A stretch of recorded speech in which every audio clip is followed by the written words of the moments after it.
Moïse Jean-Charles de la plateforme Petite Dessalines prend ses distances avec le président provisoire.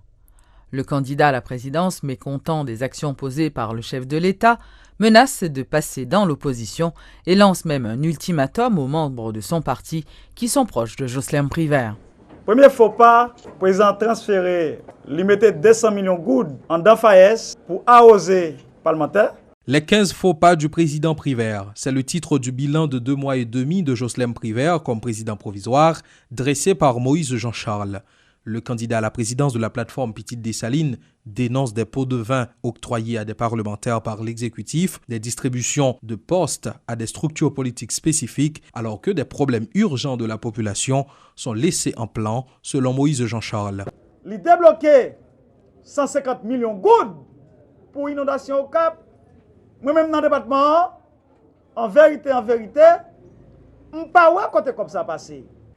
Après ça qui passe sur route 9 là, eh bien, pour un drame encore qui passe dans Léogane, ça fait longtemps que Léogane après la mouée, le président ferme les oreilles, pas attendre. La poursuite des prélèvements arbitraires de taxes sur les transferts d'argent de la diaspora par l'État haïtien, la question des décrets de subdivision territoriale non résolus sont aussi soulevés par l'ancien sénateur du Nord. Moïse Jean-Charles, qui est très attaché à l'évaluation et la vérification électorale, se questionne aussi sur le non-paiement des techniciens qui refusent de se mettre au service d'une nouvelle commission. Jeunes garçons, jeunes femmes qui tapent travail dans cette tabulation avec commission maternité créée, commission présidentielle pour évaluer l'élection. Président Matéli pas te jambes payer moun sa yo sous base, li pas d'accord avec le travail yo te fait. Jodi président Privert créé commission vérification, li pas jambes payer jeunes garçons, jeunes femmes sa yo pour commission vérification capable de travail. On $50 nous t'a critiqué Matéli t'a prend sous diaspora, président Privert monté, yo pas dit rien. So $50 là, alors que pas de monde qui connaît côté comme ça t'est allé sous président Matéli. Au terme de ces considérations, le dirigeant de la plateforme Petite Dessalines veut prendre plus de distance avec le président Privert. Celui qui a toujours publiquement refusé de se faire représenter au gouvernement de transition demande aux membres de son parti, notamment à Assad Volsi, de fixer leur position définitivement. Nous prenons distance non avec tout le monde qui travaille dans le gouvernement privé là, tout le monde qui est ministre ou directeur général, moun tout qui est ministre ou qui est directeur général, nous prenons distance avec moun sa yo.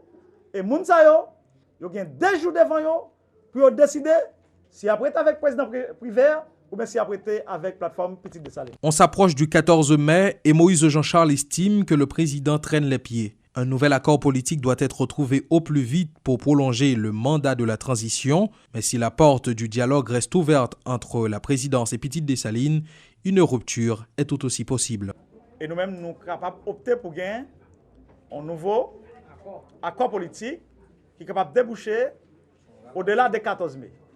Mais si ça va faire, Petite Dessalines peut passer directement dans l'opposition pour question de job. Lui mettre pour tout job parle avec 100 000. Peut-on accorder foi à ces déclarations alors qu'un fonctionnaire du Palais national était bien présent sur les lieux où se déroulait la conférence du candidat?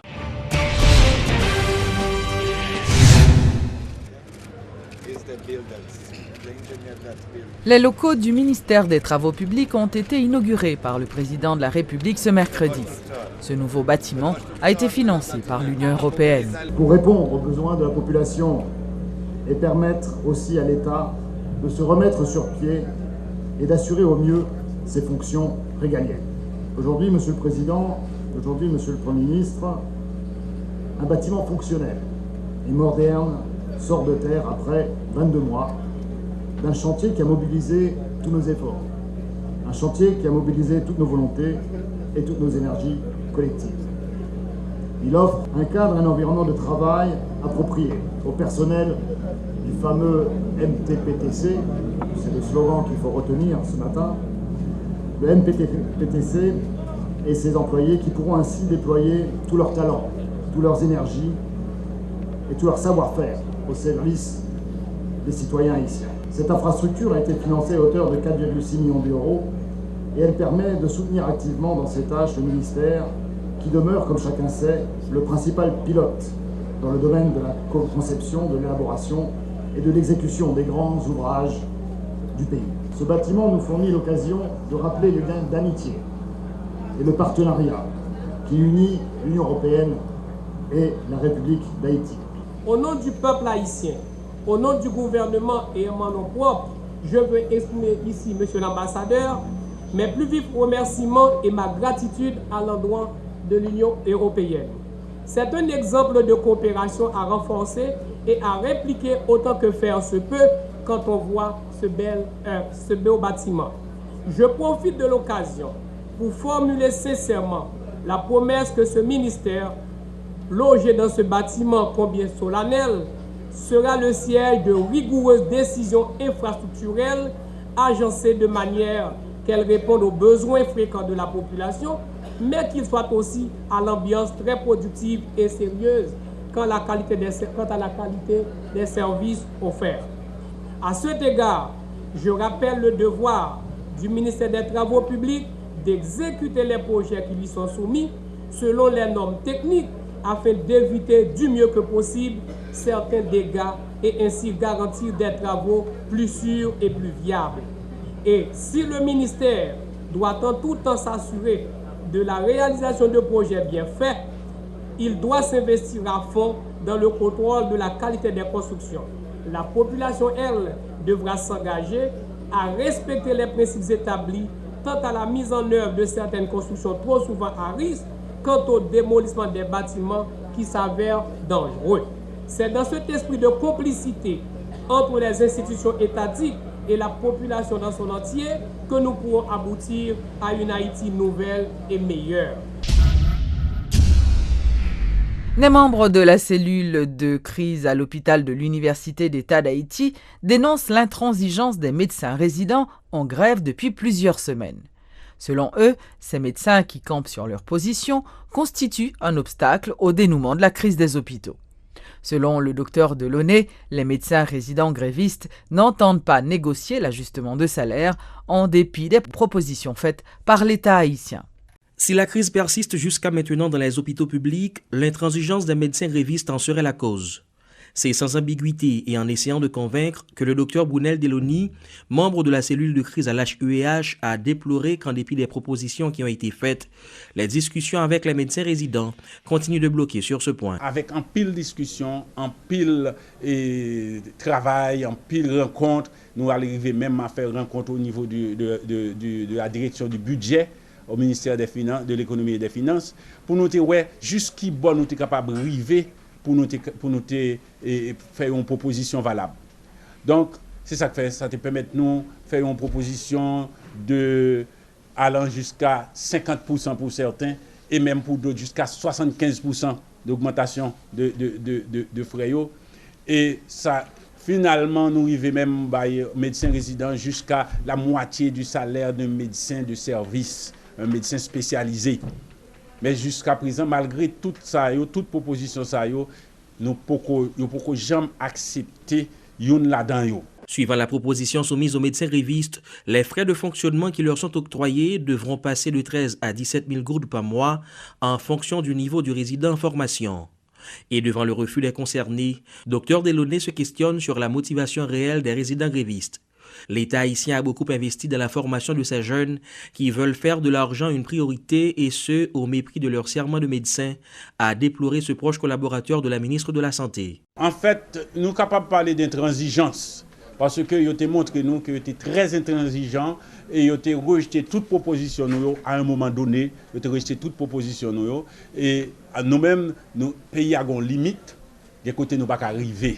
Par l'intermédiaire du docteur Delaunay, la cellule de gestion de la crise à l'HEH invite donc les médecins grévistes à se ressaisir.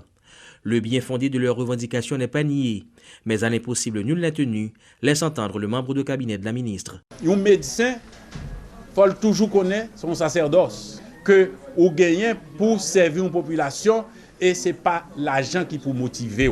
80 000 gourdes de frais mensuels par résident et 150 000 gourdes de salaire pour un médecin de service, ce sont les exigences d'un médecin gréviste qui ne semble pas vouloir lâcher prise.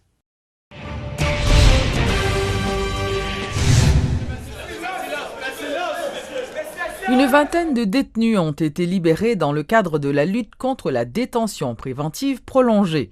Cet élargissement concerne des personnes détenues et inculpées pour des délits mineurs et dont la libération avait été ordonnée depuis plusieurs années. C'est gens qui étaient condamnés là-dedans pour 6 mois, pour 1 an, qui étaient pris 3 ans en prison, 4 ans en prison pour voie de fait, vol de motocyclette, usage de stupéfiants, vol de moteur, vol de mallettes et de marchandises.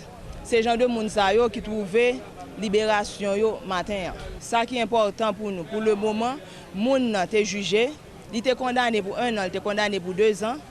Il fait plus que temps de faire en prison, faut que nous mettions le dehors. C'est raison ça qui fait nous rentrer en contact avec Food for the Poor qui est représenté par Père Bernardin Joachim qui pour faire aider nous faire réinsertion. Yo là pour yo manger et puis des soins médicaux.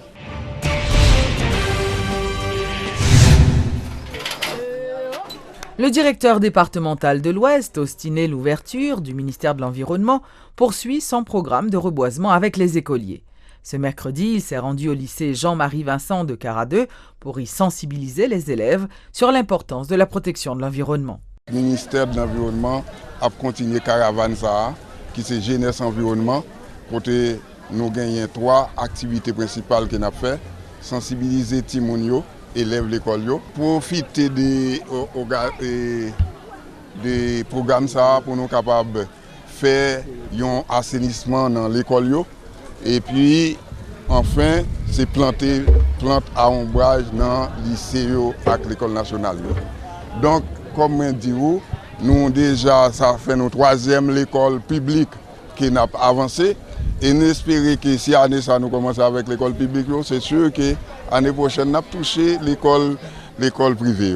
Donc moi très apprécié l'initiative que le ministère de l'Environnement prend.